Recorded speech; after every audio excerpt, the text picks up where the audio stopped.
एक महिला social media के जरिए बारी बारी कई पुरुषों से दोस्ती करती है। कुछ समय तक डेट करके उनसे शादी भी कर लेती है। महीनों पत्नी की तरह उसके साथ भी रहती है। घर वालों का भरोसा भी जीत लेती है। अपने गिरोह के सदस्यों को ससुराल में परिवार वाले बताकर उससे मिलाती भी है। फिर इनकी मदद से पतियों को लूटकर फरार हो जाती है। यह लुटेरी दुल्हन अब तक फाइनेंसरों, डॉक्टरों और इंजीनियरों का शिकार बना चुकी है। फरीदाबाद के बल्लभगढ़ में रहने वाले अजय डेटिंग ऐप से काजल के दोस्त बने। कुछ महीनों की बातचीत के बाद दोनों दिल्ली में मिले। काजल ने कहा कि उसके घर वाले दिल्ली के अलग अलग इलाके में रहते हैं। काजल ने अजय को दोस्तों से भी मिलाया।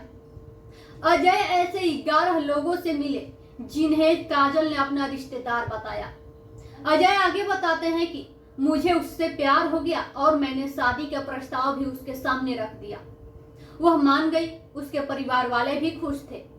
उसने 7 अगस्त साल 2020 में शादी भी कर ली। अजय कहते हैं कि मैं बहुत खुश था और भगवान का शुक्रगुजार था।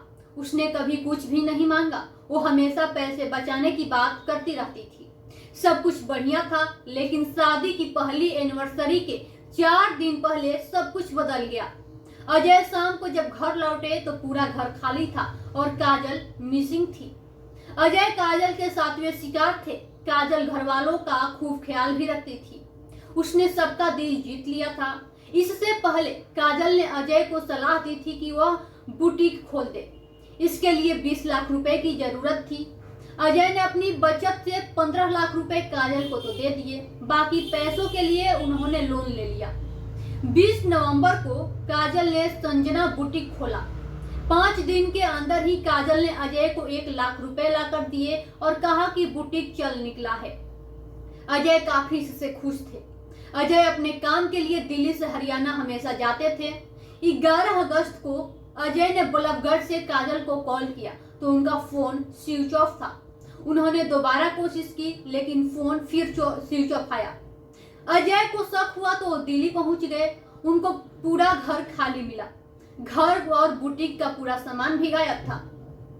काजल ने पड़ोसियों से कहा था कि वो फरीदाबाद शिफ्ट हो रही है।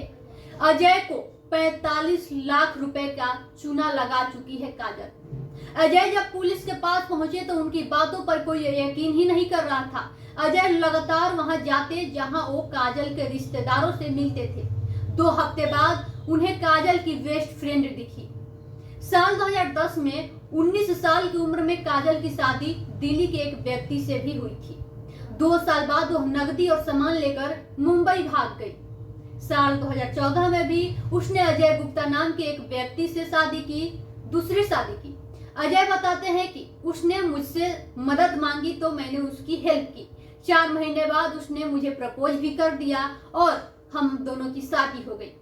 घर में हमेशा कैश रहता था। काजल की बेस्ट फ्रेंड रही अंजलि का कहना है कि मैंने इसी साल अपनी शादी के बाद काजल से सारे संबंध खत्म कर दिए हैं। वे साल 2018 में दोस्त बने थे। उसका मकसद दूसरों को ठगना था। उसे शॉपिंग, सोशल मीडिया पर समय बिताना, घूमना और लेविश लाइफस्टाइल की आदत थी उसको। वह लोगों से उधार लेकर वापस लौटाती ही नहीं थी। वो दूसरे देश में बसना चाहती थी। उसने उसके साथ 6 पुरुषों से शादी की और सबको धोखा ही दिया। काजल के पास अभी 9 आधार, 6 पैन कार्ड और 12 वोटर आईडी कार्ड थे। काजल आज भी पुलिस की पकड़ से बाहर है।